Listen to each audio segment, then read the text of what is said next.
ഹൈഡിയേഴ്സ്. അപ്പോൾ നമ്മുടെ moms coat start ചെയ്യാൻ സമയമായിട്ടുണ്ടെന്ന്. അപ്പോൾ ഇന്ന് എനിക്ക് കുറച്ച് തിരക്കായിപ്പോയി. കാരണം ഞാൻ ഇന്ന് ബിരിയാണിയൊക്കെ ഞാനാണ് ഉണ്ടാക്കുന്നത്. ഇന്ന് ബിരിയാണി കൊച്ചു കോഴിയൊക്കെ ഇവിടെ ഞാനാണ് ഉണ്ടാക്കുന്നത്. അപ്പോൾ ഇതെനിക്ക് സമയം കിട്ടിയില്ല. കാരണം നമ്മുടെ ക്രിസ്മസ് കളക്ഷൻ്റെ വീഡിയോസ് എടുക്കണമായിരുന്നു. അതുപോലെ അർജൻറ്റായിട്ട് എനിക്കൊന്ന് ഓഫീസ് വരെ പോകണമായിരുന്നു രാവിലെ. സോ ഞാൻ വന്നപ്പോൾ ലേറ്റ് ആയിപ്പോയി. അപ്പോൾ എനിക്ക് ഉണ്ടാക്കാനായിട്ട് പറ്റിയില്ല.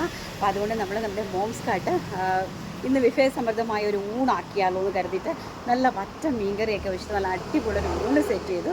ചേട്ടന്മാരൊക്കെ ഇവിടെ കഴിക്കാനായിട്ട് കേൾക്കുന്നുണ്ടല്ലോ, കഴിക്കാനായിട്ട് സ്റ്റാർട്ട് ചെയ്തിട്ടുണ്ട്. അപ്പം ഞാൻ ഇച്ചിരി വൈകിപ്പോയി. ഞാൻ എടുത്തിട്ട് എന്തൊക്കെയാണെന്ന് കണ്ടിട്ട് പറഞ്ഞു തരാവേ. ചോറ്, പിന്നെ കപ്പ, പിന്നെ നല്ല അടിപൊളി തേങ്ങ അരച്ച് വെച്ച ഒരു തക്കാളിക്കറി, അതോടൊപ്പം ചെറുപയറും എരിശ്ശേരി, പിന്നെ അതുപോലെ വറ്റ മീൻ വറുത്തത്, ചെറിയ വറ്റയാണ്. അതുപോലെ തന്നെ സാലഡ്, അതിൻ്റെ കൂടെ ഞാൻ ഒരു സാലഡ് ഉണ്ടാക്കി കൊടുക്കും. പിന്നെ പപ്പടം, പിന്നെ പാമ്പാട് കറി വെച്ചത്.